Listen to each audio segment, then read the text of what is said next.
Hello friends, स्वागत है आपका मेरे यूट्यूब चैनल नर्सिंग का ड्रीम में। कैसे हो आप सब। आज बहुत दिनों बाद मैं आपके लिए नोटिफिकेशन और गुड न्यूज़ लेके आई हूँ। तो जैसा कि आप सभी को पता ही होगा कि नॉरसेट 6 की अनाउंसमेंट हो गई है। तो आज हम फुली इसके बारे में ही बात करेंगे। तो उससे पहले आप सभी से रिक्वेस्ट है, अगर आपने चैनल को सब्सक्राइब नहीं किया है तो जल्दी से जाके कर लीजिए, ताकि आपको न्यू वीडियोज़ की अपडेट आप तक जल्द से जल्द पहुँच जाएगी।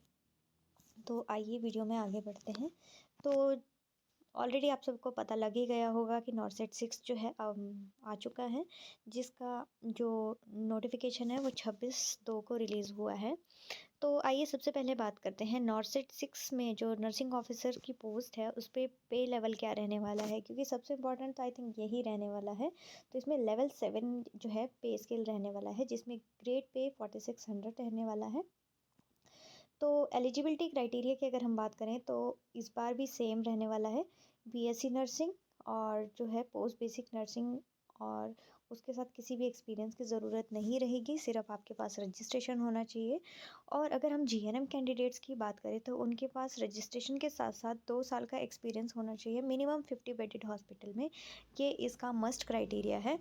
नेक्स्ट अगर हम बात करें एज लिमिट की, तो एज लिमिट जो है 18 से 30 जो है एज लिमिट रहने वाली है।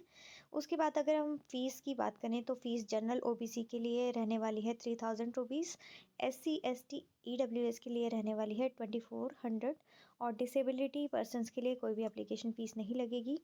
और आप फ़ीस पेमेंट के लिए डेबिट कार्ड, क्रेडिट कार्ड और नेट बैंकिंग तीनों को यूज़ कर सकते हो। और आप सभी को बता दूं कि अगर फ़ीस एक बार रिफंड जो है कट जाएगी, उसके बाद वो रिफ़ंड नहीं होगी किसी भी हालत में। और जो एससी एसटी कैंडिडेट्स हैं, जब वो एग्ज़ाम दे चुकेंगे अपना, जो नॉरसेट का एग्ज़ाम है वो दे देंगे, उसके बाद जो उनकी फ़ीस जो है रिफ़ंड हो जाती है। तो अब मोस्ट ऑफ़ द इम्पॉर्टेंट बात कर लेते हैं कि जो सीबीटी होने वाले हैं वो कब होने वाले हैं। तो सीबीटी 2 स्टेज में होगा, एक तो स्टेज 1 और सेकेंड स्टेज 2। स्टेज 1 जो प्रीलिम्स होगा वो होगा 14 अप्रैल संडे को, और सीबीटी 2 होगा 5 मई 2024 को, वो होगा संडे को। मतलब आपके 2 पेपर होंगे इस बार। नेक्स्ट बात कर लेते हैं कि आपको फॉर्म को कैसे फिल करना है। तो फॉर्म फिल करने के लिए आप www.aimsexam.ac in में जा सकते हो, जिसका डायरेक्ट लिंक मैं डिस्क्रिप्शन बॉक्स में आपको दे दूँगी। और फॉर्म फिलिंग जो लास्ट डेट है वो है 17 मार्च तक, 5 बजे तक ही आप जो है अपनी फॉर्म को फिल कर पाओगे। और 26 से ये स्टार्ट हो चुके हैं। और जाइए, अगर आपने नहीं फॉर्म भरा है तो प्लीज़ जाके फॉर्म फिल कीजिए। और अगर आप फॉर्म में कोई गलती हो जाती है तो आप करेक्ट कर सकते हो, उसका भी टाइमिंग है 18 से 20 मार्च। मतलब जब आपकी लास्ट डेट ख़त्म हो जाएगी 17 मार्च, उसके बाद आपको टाइम दिया जाएगा।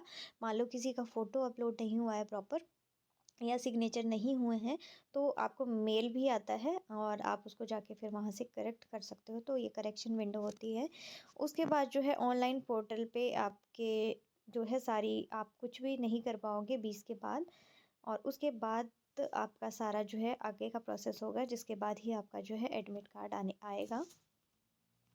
एज रिलैक्सेशन की बात करें तो आप स्क्रीन में देख सकते हो, सेम वही है जो आज तक होता आया है। जैसे SC ST 5 years, OBC 5 years, sorry 5 नहीं 3 ईयर्स, और पीडब्ल्यूडी 10 ईयर्स का। और बाकी वैसे ही 13 ईयर्स पीडब्ल्यूडी और ओबीसी, और पीडब्ल्यूडी और 15 ईयर्स का एससी एससीटी के साथ। और एक्स सर्विसमैन की बात करें तो इनको भी 5 ईयर्स का जो है मिलता है एग्जम्पशंस। उसके बाद सेंट्रल गवर्नमेंट एम्प्लॉयज़ की अगर हम बात करें तो सेंट्रल गवर्नमेंट में अगर उन्होंने 3 साल से कम का सर्विस दिया है तो उनको 5 साल जो है 5 साल उनको जो है एग्जम्पशन मिल जाती है, रिलैक्सेशन मिल जाती है। ये आप देख सकते हो स्क्रीन में, आप इजीली इसको चेक कर सकते हो। अब सबसे इम्पॉर्टेंट है पैटर्न कैसे रहने वाला है। तो जो नॉरसेट है वो 2 स्टेजेस में होगा, स्टेज 1 और स्टेज 2। जो स्टेज 1 की अगर हम बात करें तो स्टेज 1 आपका प्रीलिमिनरी एग्ज़ाम होगा, जिसमें आपको 90 मिनट्स मिलेंगे, 100 उसमें क्वेश्चन होंगे, 20 जनरल नॉलेज और 80 जो है आपके सिलेबस से रिलेटेड होंगे। और इसमें 1/3 नेगेटिव मार्किंग रहने वाली है।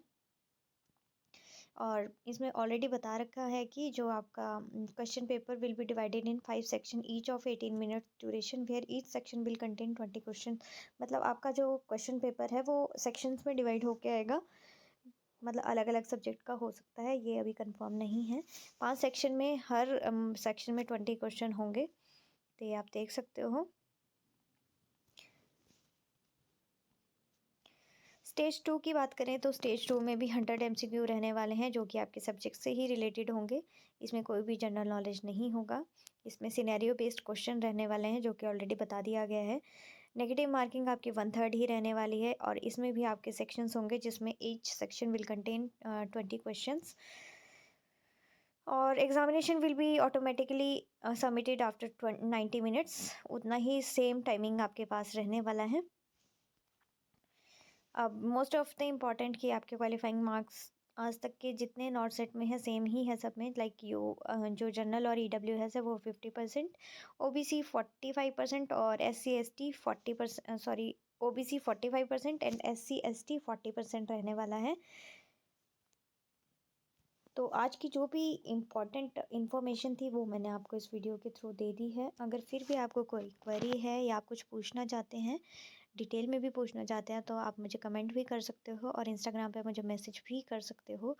और ऐसे ही अपडेट्स के लिए आप मुझे फॉलो करना ना भूलें।